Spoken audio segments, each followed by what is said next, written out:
निधि one में आज भी शरद पूर्णिमा की रात्रि को भगवान कृष्ण और गोपियां रास रचाते हैं और उस निधि वन के क्षेत्र में कोई भी व्यक्ति रुक नहीं सकता रात्रि को, ऐसा माना जाता है। और ये सच तब मैंने स्वीकार किया जब किसी एक संत ने भी ये कोशिश की थी कि निधि वन में रात्रि बिताई जाए। उस महाराज ने भगवान की रास लीला इन प्रत्यक्ष आंखों से देखने का दुस्साहस किया था।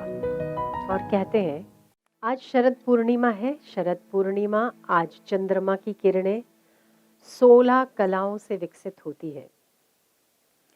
भगवान कृष्ण पूर्ण कलाओं से विकसित है, ऐसे ही आज चंद्रमा भी पूर्ण कलाओं से विकसित होते हैं। आज के चंद्रमा की किरणों में औषधियां पुष्ट होती है। जो लोग औषधियां लेते हैं उन लोगों को औषधियों को चंद्रमा की किरणों में रखकर लेना चाहिए, ताकि उसका पावर कई गुना अधिक होता है, कई गुना बढ़ जाता है। अपने घरों में पूरे 1 साल तक जो शक्कर का उपयोग आप करते हो, उस शक्कर को चांदनी की किरणों में रखने से उस शक्कर में अमृत का वास माना जाता है। आज खीर खाने का विधान भी इसीलिए ही है। सफेद चीजों में, जैसे हम जब भी आप देखते होंगे तो जो बहनें करवा चौथ, केवड़ा तीज और सिंधियों में एक और त्योहार होता है जिसको तीजड़ी कहते हैं, लगभग जब चंद्रमा के त्योहार मनाए जाते हैं तो आप उन्हें दूध का अर्घ्य देते हैं। होता है इस करवा चौथ में वो दूध का अर्घ्य होता है कि नहीं होता है? होता है। केवड़े तीज में भी होता है, तीज में तो होता है। तो जब जब आप चंद्रमा के साथ संबंध रखने वाली जो भी त्योहारों को आप देखते हैं या जो चीजों को आप जानते हैं, जैसे जिसका मन बहुत चंचल है उसे मोती पहनने को कहते हैं, वो भी सफेद होता है, ठीक है ना? तो मन की चंचलता दूर होती है, ऐसा ज्योतिषों का मानना है। जब हम चंद्रमा का पूजन करते हैं तब भी हम दूध चढ़ाते हैं, सूर्य को जल चढ़ाते हैं और चंद्रमा को दूध चढ़ाते हैं। आज खीर खाते हैं। कहते हैं कि आज की खीर खाने से जो चंद्रमा की किरणों में रखी गई है, तो चंद्रमा की किरणें खाकर आज का दूध और खीर जो चावल है वो पुष्ट बनते हैं और आपको उस चंद्रमा के अमृत की किरणों को आपको देकर आपके शरीर को पुष्ट बनाते हैं। वर्षा ऋतु में तला हुआ और शरद ऋतु में खीर खाने से आने वाले वर्ष में बीमारियों का नाश होता है। हमारा विज्ञान देखो कितना गहन है। हमारे यहाँ वर्षा ऋतु में स्पेशल तला हुआ खाने का विधान है। गर्मियों में तला नहीं खाना चाहिए, भारी पड़ता है, और ये अगर गर्मियों में तला हुआ खाते हैं तो सर्दियां बड़ी मुश्किल कटती है।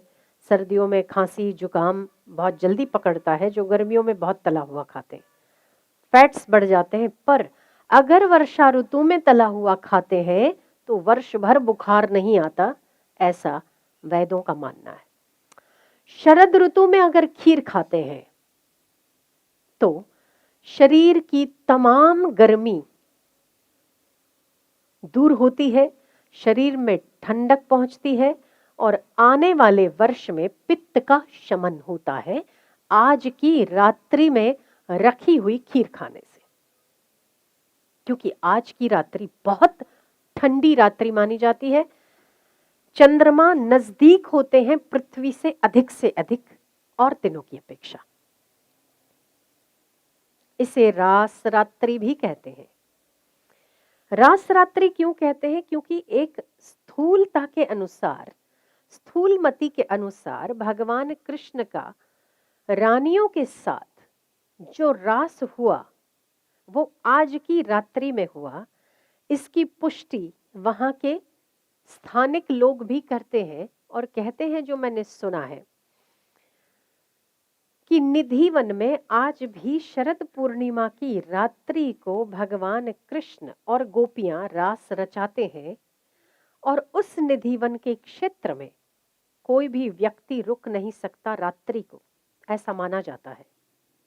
और ये सच तब मैंने स्वीकार किया जब किसी एक संत ने भी ये कोशिश की थी कि निधिवन में रात्रि बिताई जाए।